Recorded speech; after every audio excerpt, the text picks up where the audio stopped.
দৈনন্দিন জীবনে আমরা সবাই কম বেশি টিস্যু ব্যবহারে অভ্যস্ত।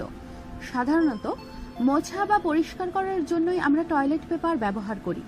আমরা অনেক ক্ষেত্রেই এর ভালো মন্দ চিন্তা না করেই ব্যবহার করি। তবে টয়লেট পেপার কখনো কখনো আপনার স্বাস্থ্যকে ঝুঁকির মধ্যে ফেলতে পারে। গবেষকদের মতে টয়লেট পেপারকে দেখতে যতটা নিরীহ দেখায়, আসলে তা অতটা নিরীহ নয়। ইয়াহু হেলথের এক প্রতিবেদনে উঠে এসেছে এমনই এক তথ্য। বাল্টিমোরাস মার্সি মেডিকেল সেন্টারের এমডি ও গবেষক মার্ক লেভি জানান, নরম সুন্দর টয়লেট পেপার বা টিপিও অনেক ক্ষেত্রে সমস্যা তৈরি করতে পারে শরীরে। বিশেষ করে অমসৃণ টয়লেট পেপার ব্যবহারে আপনার ত্বক কেটে যেতে পারে, তবে এটা হয়তো খালি চোখে দেখা যায় না। কিভাবে এই সমস্যা হয়? নরম বা মসৃণতার উপর নির্ভর করে বাজারে টয়লেট পেপারের ভিন্নতা রয়েছে। অনেক সস্তা টয়লেট পেপার রয়েছে যেগুলো খুব অমসৃণ। এগুলো আপনার শরীরের স্পর্শকাতর জায়গার জন্য ক্ষতিকর।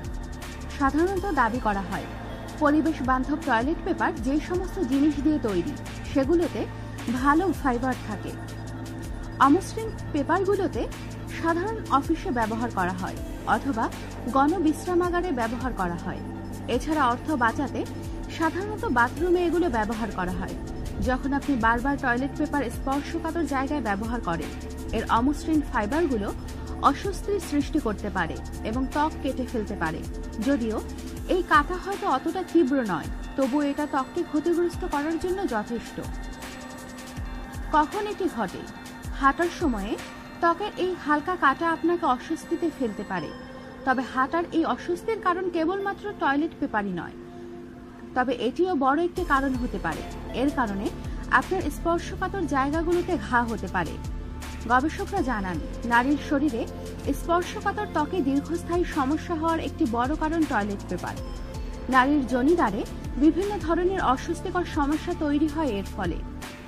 গবেষকরা আরও জানান, যেসব নারী দীর্ঘদিন যোনিপথের সমস্যা বা অস্বস্তিতে ভুগছেন তারা যেন মৃদুভাবে চেপে টিস্যুটিকে ব্যবহার করেন, জোরে না মোছেন।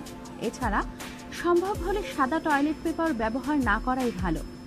গবেষক মার্ক লেভি জানান, প্রকৃতির কাজের পর প্রথমে পরিষ্কার পানিতে ধুয়ে ফেলুন, পরে আস্তে আস্তে চেপে স্পর্শকাতর জায়গা পরিষ্কার করুন। সামনে থেকে পেছনে ভালোভাবে পরিষ্কার করুন। ভালো করে পরিষ্কার না করার ফলে ব্যাকটেরিয়ার আক্রমণ করে আবার যোনিপথে ইনফেকশন বা ঘা হতে পারে। তবে এরপরও যদি অস্বস্তি হয় তবে চিকিৎসকের পরামর্শ অনুযায়ী ওষুধ সেবন করতে পারেন। পুরুষদেরও টয়লেট পেপার ব্যবহারে সচেতন হওয়া দরকার। সমস্যা এড়াতে টয়লেট টিস্যু কেনার সময় এর মসৃণতার রং, গন্ধ এই সব বিষয় দেখে কিনুন। সাধারণত 2 বা 3 স্তর টয়লেট পেপার সবসময় মসৃণ হয়। 1 স্তর বিশিষ্ট টয়লেট পেপার অতটা মসৃণ নয়। তাই দেখে টয়লেট পেপার কেনার চেষ্টা করুন।